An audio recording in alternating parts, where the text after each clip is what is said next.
From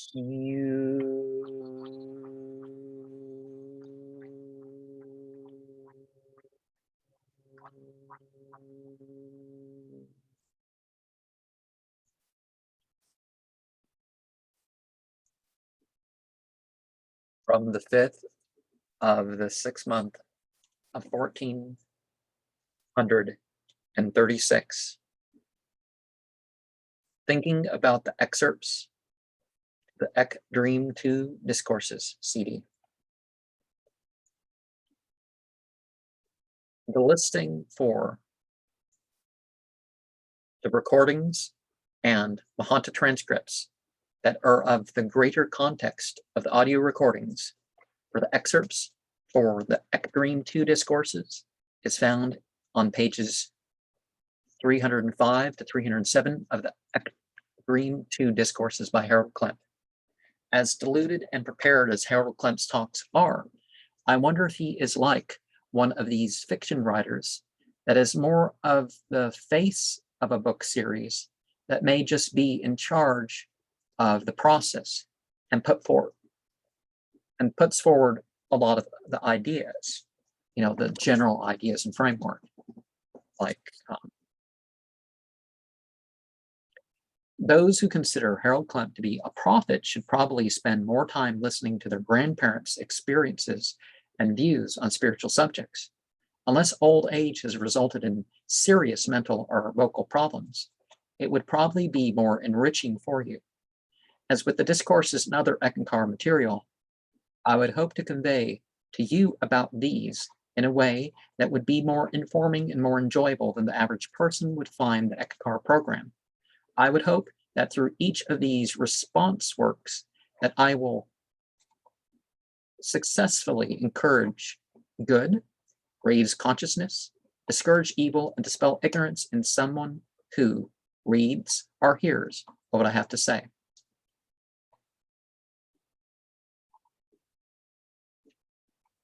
The CD track for the welcome letter is from The Secret of Love, Temple of Eck Worship Service, August 6th, 1995, audio cassette number 101,731, DVD number 201,882, and is in Chapter 10 of The Secret of Love, Mahanta Transcripts, Book 14, number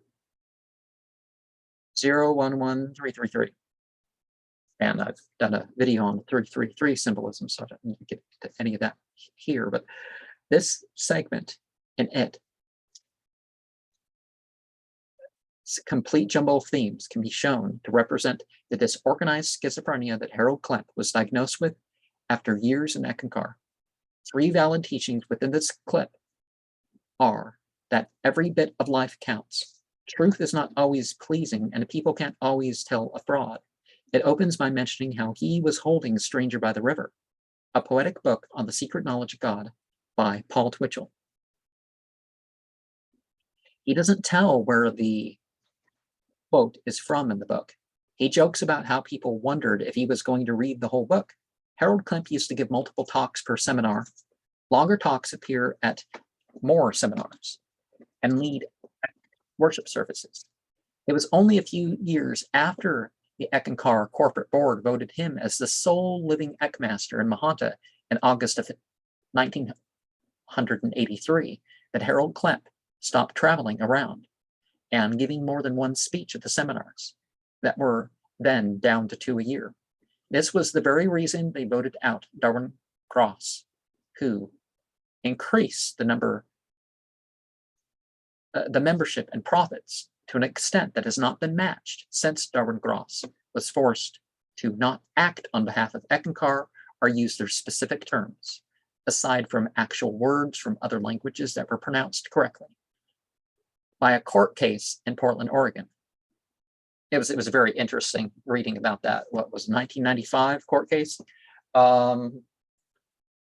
I can't say anything about your spiritual prophet, about you being a prophet. All I can say is about the laws that you set up your corporation. So, yeah.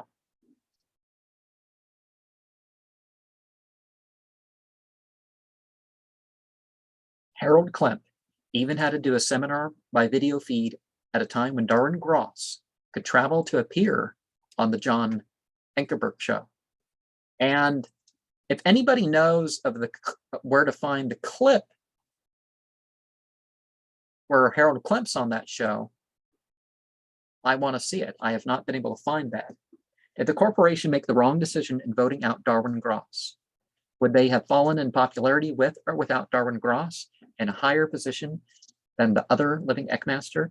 We do manifest the qualities of God and are trying to be our best without procrastinating development. That is a truth, but it seems not to be all about love and mercy. We aren't so saved that we can rely on waiting to the last minute. Harold Klemp talks about saying sorry now, even when not meant. To take the theme further, repent of it all and be the most God-conscious being that you can, starting this moment.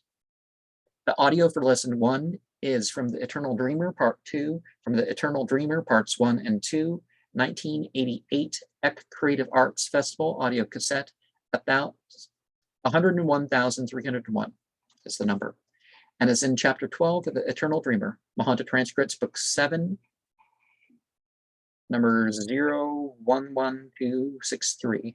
Dreaming about an ocean with a beached whale is probably the result of watching a nature program or hearing about such an incident on the news. There are certainly dreams of understanding that are true in what they make you understand. A big whale helping a little beached whale into the water, and the other whales swimming away may be how people will feel disconnected and turn to spiritual leaders to get back to their element.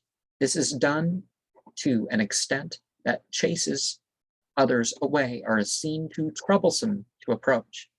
The sound for lesson 2 from the Dream Master Part 2 is from the Dream Master Parts 1 and 2, 1988 ECK Worldwide Seminar, audio cassette 1001,321 is the number, and is in chapter 2 of the Dream Master, Mahanta Transcripts, book 8, number 011273. Imagining yourself being uplifted may help you figure out how to get past a problem. But I wouldn't view it as power being beneath love as opposite poles. A dream that makes a person frightened or uncomfortable may not be something that is right to focus on. Rather than the Islamic teaching of letting people hold the system of judgment and have the beliefs they wish to, this Eckist tried to control all she encountered. This changed after she had a dream about a group of trolls in a basement picking leeches off themselves.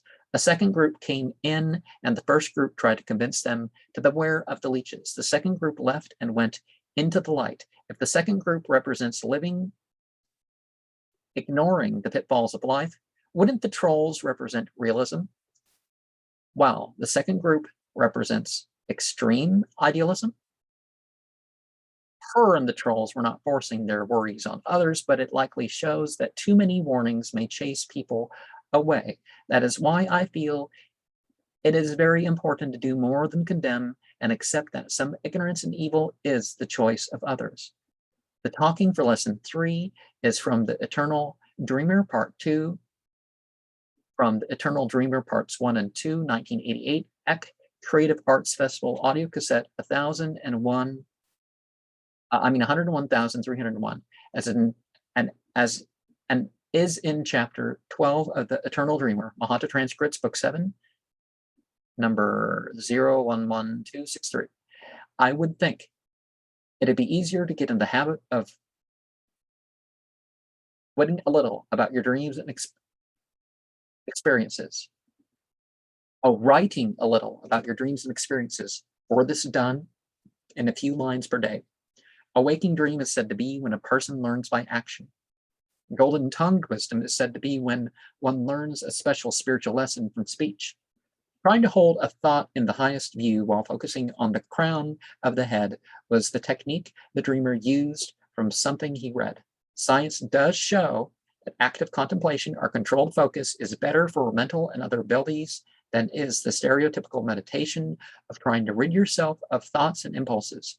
Dreaming about a leaky bathroom is more likely to be about worries about the vulnerability of one's property rather than something about spiritual development.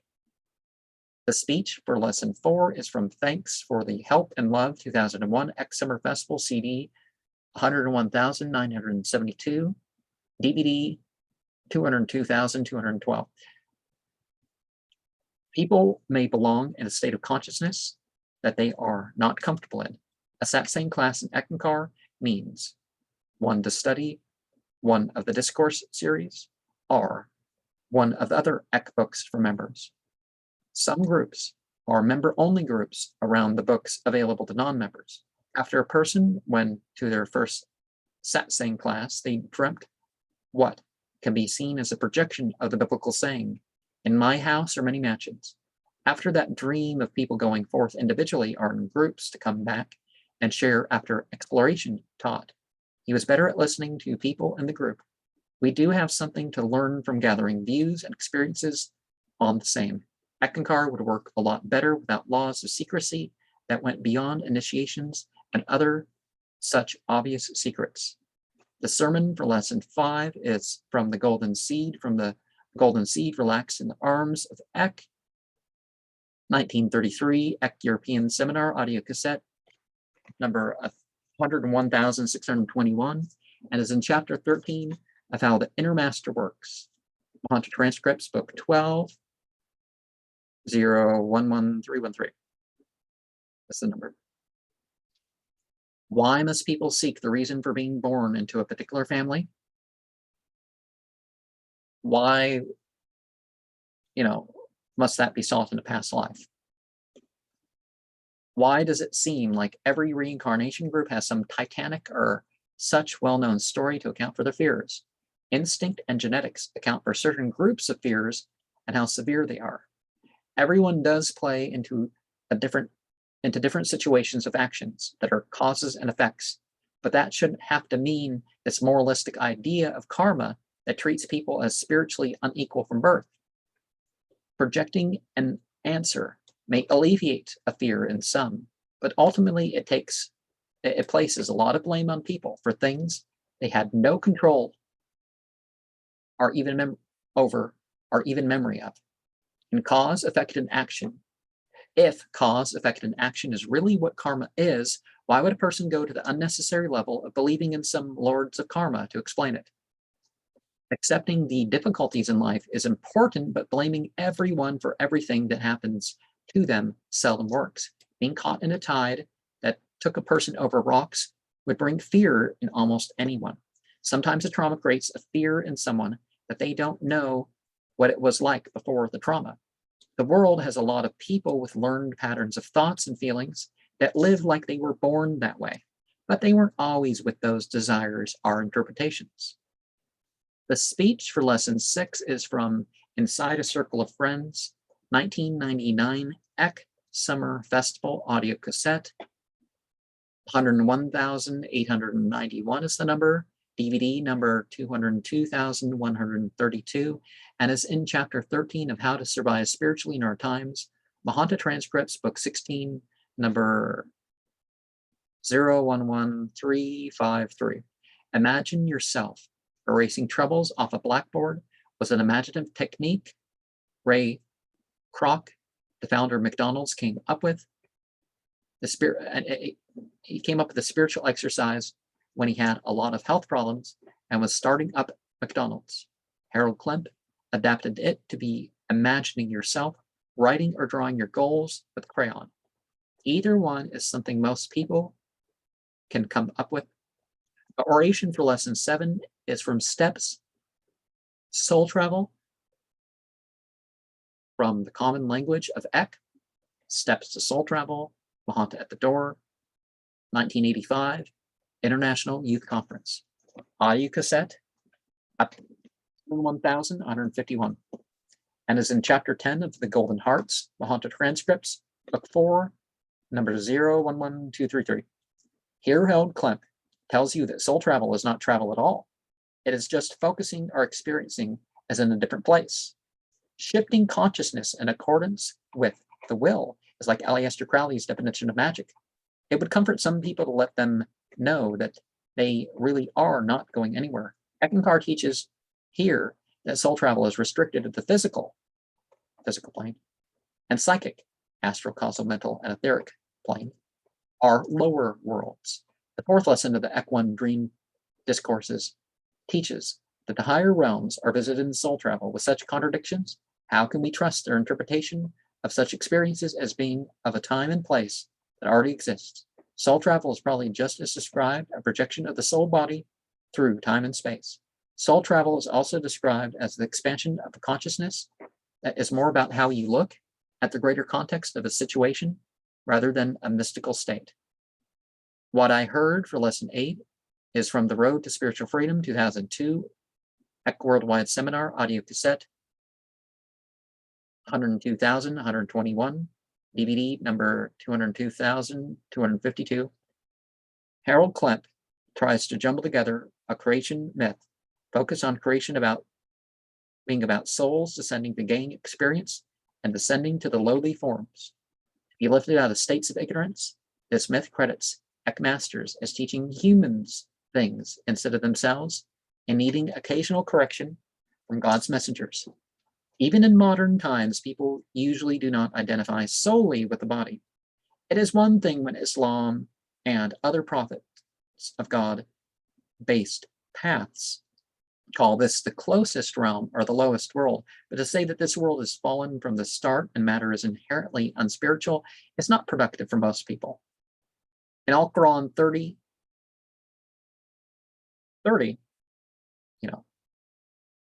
Surah 30, Ayat 30, and Surah 95, Ayat 1 through 4 and 6, might be said to be a way of explaining our existence as purely spiritual and purely material from the start. Well, I mean, we live in the material, but yeah. But the material is a pure existence inherently. But Al-Quran, Surah 4, Ayat 119 and 120, and 95:5 states how twisting nature and ignoring of our uplifting of consciousness and righteousness as being the real way we may become fallen within matter instead of more spiritual by staying upon our original design. What path will you choose? Harold Klemp's creation myth seems to be like a Sufi teaching story derived from the saying of the last exemplar prophet found in Al-Quran 50, Surah 50, Ayat 22, and 53, 57 to 58. Ibn al-Jawzi 1, book 1, 166, and other historical records about Muhammad and sayings of the Shia Imams. As in not really entirely from any one of those, but can link to some of what's being talked about there. The talk for lesson 9 is from Dreamland, Have It Your Way, part 2. From Dreamland, Have It Your Way, parts 1 and 2, 1989, X Springtime Seminar, audio cassette, 1001, 341, and is in chapter 7 of the Dream Master Mahanta Transcripts, book 8, 011273. The whole dreams are real bit can easily go too far. Eckankar tries to make people feel like the interpreted experiences are not as important. Those experiences called dream travel and soul travel can be just as obscured, neither rejecting all inner experiences as false, nor accepting them as literally true without a need to interpret them is an appropriate response. In this clip, Harold Klemp says, physical and spiritual awareness are cut from the same cloth. The physical is burlap and the spiritual is silk. The mechanisms for walking out of the body experiences do almost universally occur in sleep. That means even an atheist should agree with the principle of teaching of how dreams are remembered from what goes on in sleep, even when they ignore the literalness of the spiritual claim. The recording for lesson 10 is from What is the Hue? From What is the Hue? Don't give too much for the whistle.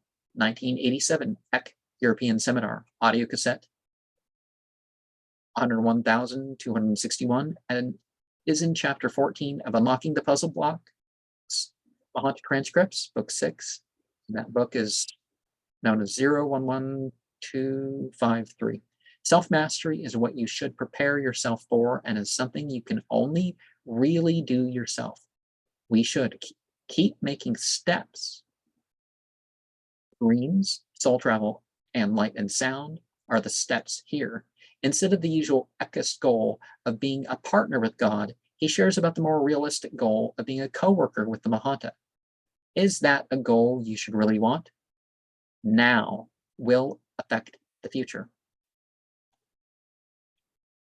The utterances for lesson 11 are from Eagles and Eck, from Unlocking the Puzzle Box, The Chariot Technique, Eagles and Eck, 1986, Worldwide of Eck, audio cassette, 101,221, and is in chapter 3 of Unlocking the Puzzle Box, Mahanta Transcripts, book 6, 011253. A story is related of a husband and wife that both got sick and couldn't work anymore. My wife got sick and had to go to the hospital and had to be separated like they were not in 40 years. She wasn't an Eckankar, but was an avid interplane projector. Imagining yourself with a loved one that you are separate from seems to have a goal of a false sense of security rather than facing the issue with a greater experience. Birds are listed here as a divine sound the husband heard, but that may be a projection of heavens taught by Eckankar. They teach that souls hear the Holy Spirit as a flute, water, a whistle, and many other sounds. Why would you think this is a hierophany, a revelation from Sugmod, or God as a verb through the Holy Spirit? Why should you think this is a theophany if Ek means God as a verb? Musical ear syndrome and memories of sound as you were dying are really physical and psychedelic phenomena. Don't let that fool you into thinking there is some living human master that is present with you throughout life. If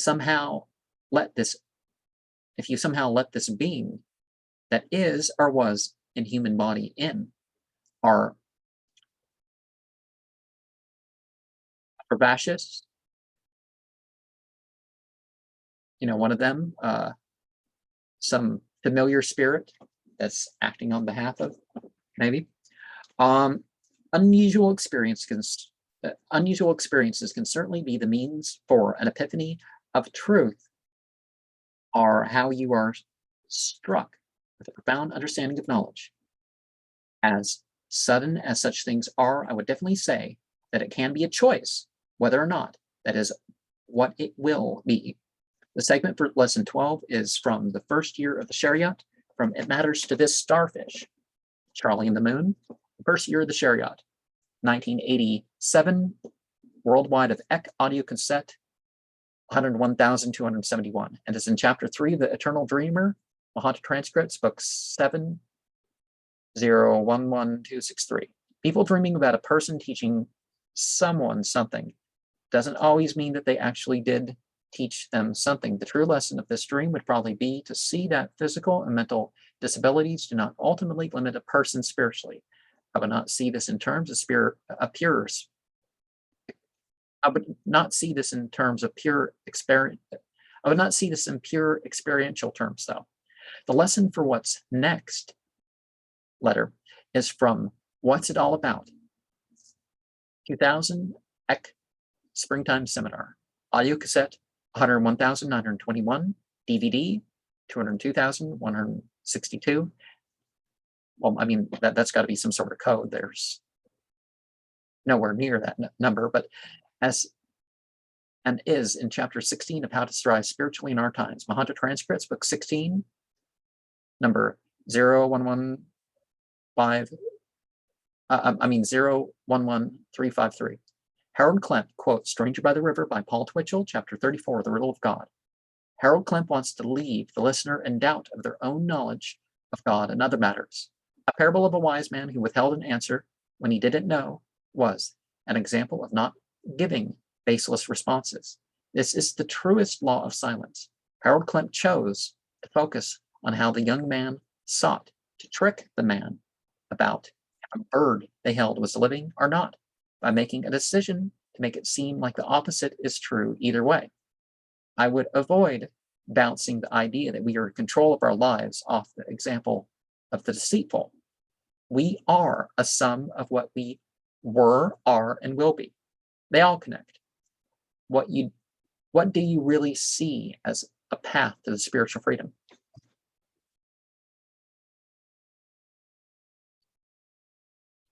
Huge